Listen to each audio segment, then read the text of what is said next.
Hey everybody, I'm Kara and I'm gardening in Texas in Zone 9A, just north of Austin.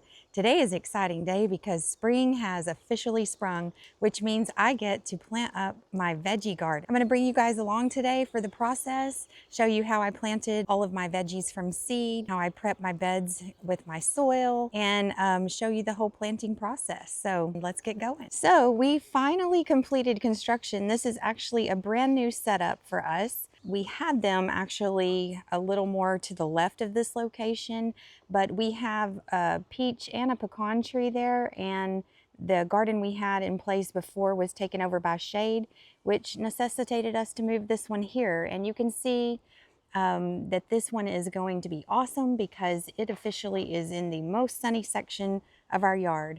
And the number one first thing you want to do for your own garden is to make sure when growing veggies that your veggies can get in a place in your yard that has at least 6 hours of direct sun. If you don't have 6 hours of sunlight, then your vegetables are not going to produce fruit. They are just going to make pretty plants. And I can assure you I know this because this is what happened to my garden last year when it was overtaken by shade from our pecan tree. But yeah, super excited to get going on this garden. We constructed this out of Austin stone, which is native here to our area. They actually dig it out of the stone quarries. We went and picked it up. I have a whole video about this whole process on our page. But this will be a forever garden because this is not going to rot like wood or rust like metal. So we ended up making it about 8 inches down in the ground. And so that's how much soil backfilled we have in here. Just to show you what I've got going on, these are right here is called crisp mint lettuce, and it's coming in nicely. This is buttercrunch lettuce. And then over here, I grew these from seeds that I actually kept from plants last year. And this is green romaine. And then this is merlot lettuce. Over here on this side, we have radishes coming in. Awesome. This particular kind right here is called French breakfast. And this one is called Scarlet Globe. On the other side, we have dill right here that I planted. All of this is spinach, and you can kind of tell it's starting to get official looking leaves. This right here is all of my beets. So what I'm going to do is show you my garden layout plan and follow that, and we'll get things planted here up against these trellises.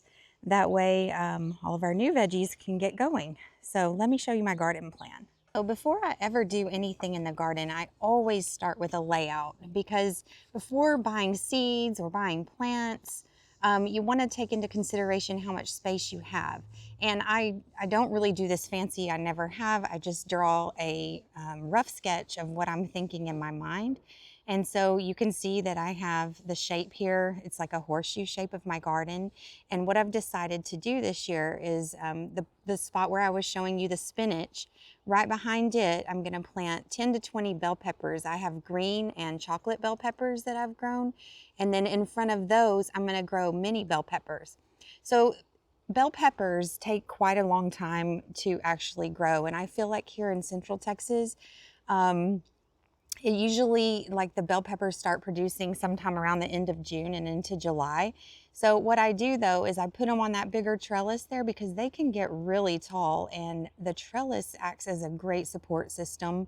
If you don't have a trellis, you can also use wooden stakes that you get, you know, little garden stakes from Home Depot or Lowe's that are really cheap, and those also can be like tacked on to your bell peppers and help them stand up. But they are going to need some kind of structure to help them stay sturdy and up. But anyways, I'm going to plant bell peppers there, then mini bell peppers and spinach. Then on this other side that wraps around where you saw the beets, I'm going to plant 10 tomatillos. I love tomatillos. I love to make salsa with those. I have purple tomatillos I'm going to plant there.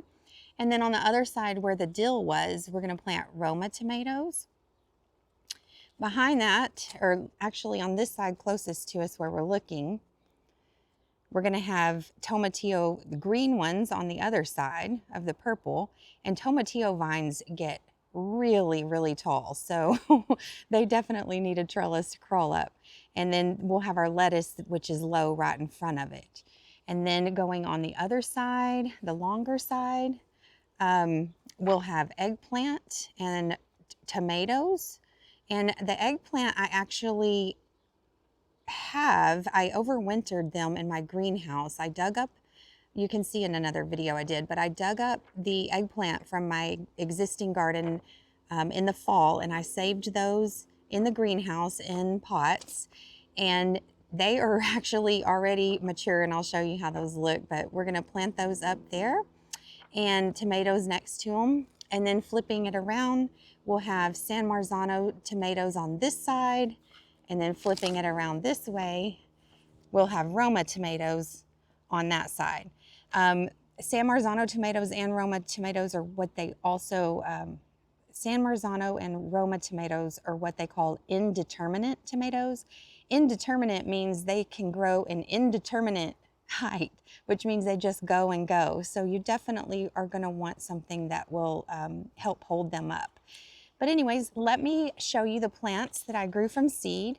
You, of course, if you're a beginner gardener, you do not have to grow your veggies from seed.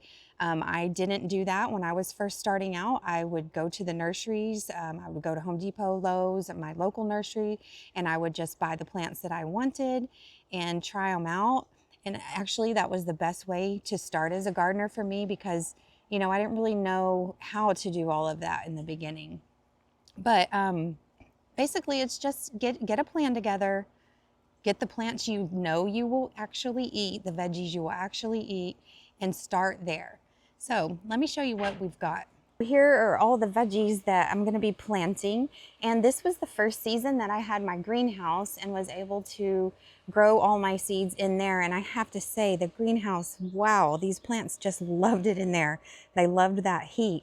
Look at these tomatillos. These are the green, and I believe those are the red next to them, but they are just going crazy. You see how tall they are? These are my bell peppers here that I grew. These right here, all of these kind of taller ones are the eggplant I was telling you about that I overwintered. So of course they're more mature because they've had time to grow. Right there we have the Roma tomatoes and San Marzano tomatoes. So yeah, it's going to be a busy day. We have a lot of planning to get done. I definitely want to start with garden bed number 1 with the things I was already mentioning to you. Yeah, let's get planting. So the soil that I have in this garden was actually some garden soil that we bought in bulk down on the bottom layers. And then on the top layer, I dumped in, I think, about 2 bags of Fox Farm potting soil into each section. So like 2 bags right here, 2 there, 2 there. And then I got the organic compost from H-E-B and put 2 bags of each of that on top and then mixed everything in. And I did that before I planted all these lettuce seeds. So that is what I used for this particular bed. And then I have other soil over there, kind of the same scenario, but we'll go over that when we get to that section. So let's get these tomatillos planted in. I'm just gonna simply dig small holes and then place them down in there. I have some plant fertilizer food from Espoma that I'm going to sprinkle into each hole before I put the plant down in there, just to give it an extra boost. So here we go.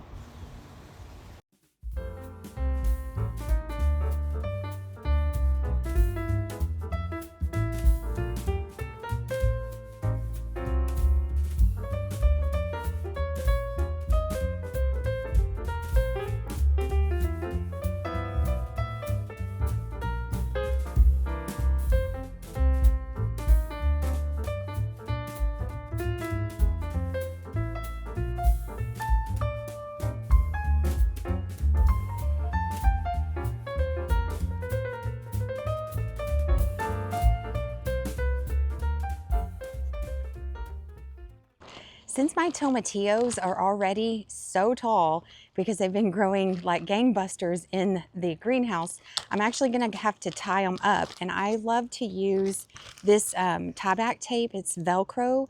Velcro brand makes it. I actually keep it from season to season if the sun hasn't deteriorated it. Usually it lasts me a couple seasons. So at the end of the season, I just keep all this tape in here, and then I'm ready to go. It is just little strips you cut. It comes in a roll. You cut it into little strips, and then you just Velcro it around your plant. And it's almost like soft on the inside, so it won't damage the stems. And I like it because, you know, afterwards I won't have to cut it off.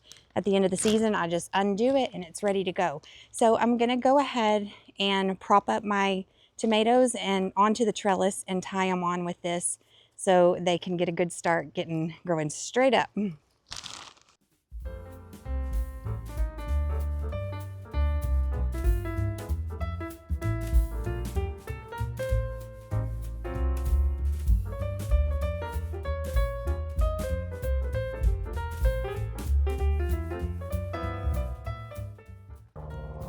Whatever you do, don't forget to mark your plants.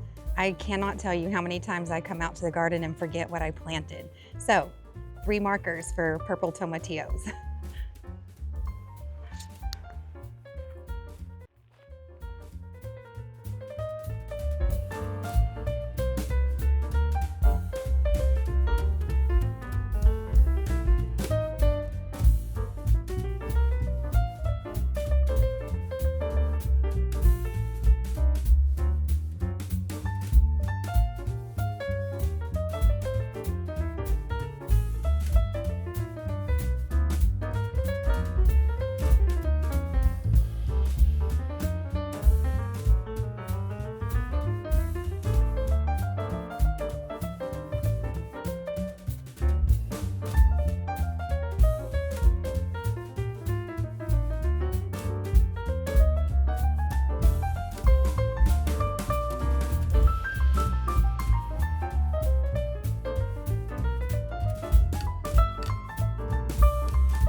All right, everybody, next up is the eggplant.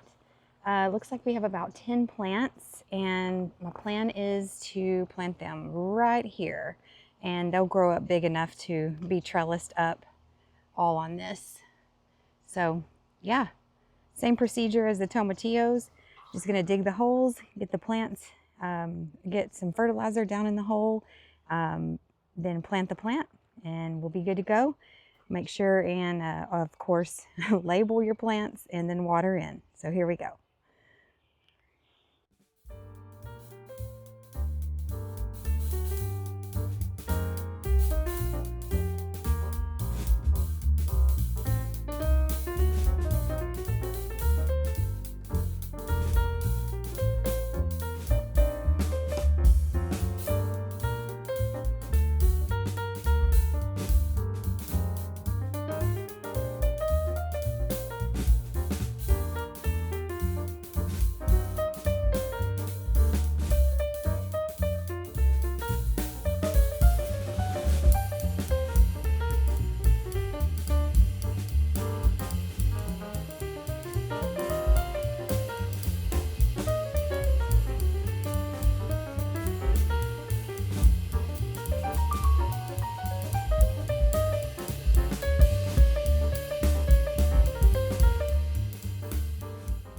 Well, some fire ants overwintered in that pot and just bit me all up my arm. You probably saw me jump out of there. Ah!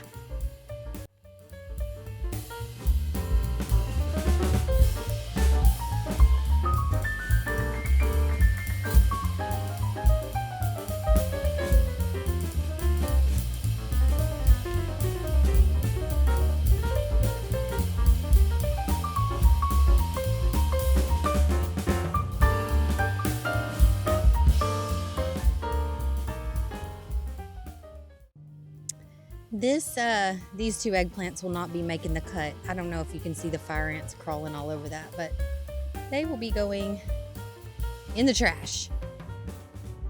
It's unfortunate, but man, fire ants are the worst. If you don't have them in your region, you're so lucky. All right, let's get all these beautiful California bell peppers planted.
Okay, everybody, we got over 60 plants planted. Let me show you what it looks like overall. So we started over here with the tomatillos. I think we have 11 on each side. So we've got the green on this side, verde, and then on the other side we have the purple. And then we came over here and planted eggplant. It's all looking very beautiful. We had that incident with the fire ants, which was not fun. And unfortunately had to sacrifice 2 eggplant, but that's okay. We still have a whole bunch. And then behind that, we planted the bell peppers. They're hiding back there. And then we finished off with the tomatoes. We've got San Marzano on this side and Roma on the other. Everything looks really good. I'm super excited to have this first bed planted out. We are ready for spring. If you found this video helpful, please like, share, and follow. Let's grow together. Bye.